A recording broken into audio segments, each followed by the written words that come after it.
Hello my friends and welcome to this beautiful spot.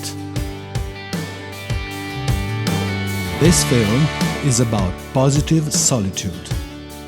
There's something every artist knows.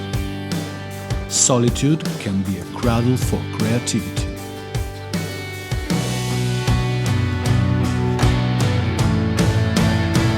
Positive solitude fosters mindfulness. It moves like a silent storm,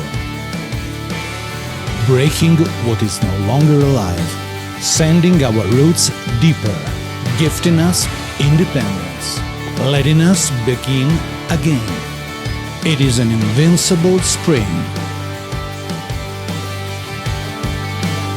that restores, reignites, and builds. As Charlotte Bronte once wrote, I care for myself. The more solitary, the more friendless, the more unsustained I am, the more I will respect myself. So, embrace your personal sovereignty. Step outside and create.